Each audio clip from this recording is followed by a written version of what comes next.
څرنګه کولی شو د منډلي پروګرام د ورډ له صفحې سره لینک کړو. د دې موضوع د پوهېدلو لپاره راسره ویډیو وګورئ. مخکې تر هر څه نه لایک او شیر مو هېر نشي دوستانو.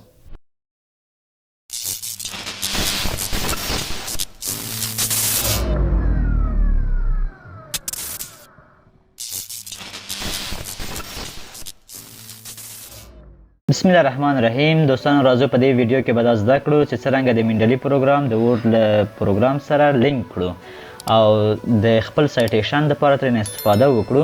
نو دوستانو د دې کار د کولو دپاره تاسو به په لومړي سر کې خپل ځان د انټرنټ د کنیکشن څخه مطمئنه کړئ چې ستاسې کمپیوټر د انټرنټ سره وصل دی. وروسته له هغې څخه دوستانو راځو د منډلي پروګرام راخلاصوو تر څو د ورډ له پروګرام سره لینک کړو. دوستانو دلته به دوستانو تاسو په اول سر کې ایمیل خپل وارده کړئ. کوم ایمیل؟ هغه ایمیل چې تاسو په هغې باندې اکاونټ جوړ کړی و د منډلي ځان ته.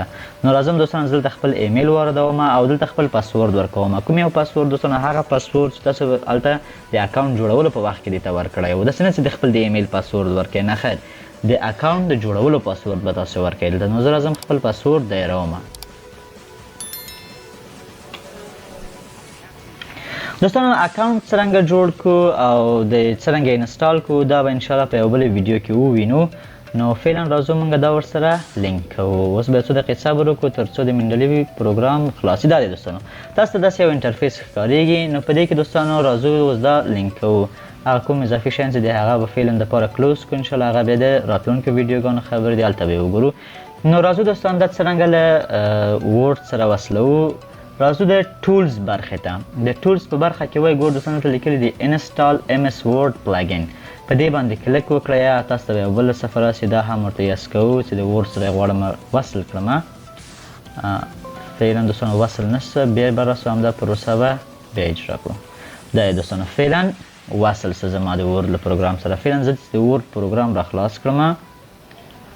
نو دوستانو تاسو به د ریفرنس په برخه کې یو بل اضافي آپشن ووینئ. دلته راځو دوستان ګورئ ریفرنس ته چې راسم دلته ګورئ دوستان تاسو یو اضافي برخه وینئ چې دا برخه د منډلي برخه دوستانو. نو دا دوستانو د منډلي نصبول چې څرنګه یې راولو له ورډ سره کنیکټ کوو. که مو چیرې ویډیو خوښه سوي وي لایک او سبسکرایب مو هیر نشي او له نورو دوستانو سره یې شریکه کړئ تر څو هغوی هم پوه سي ورباندې. مننه ستاسو له توجه څخه.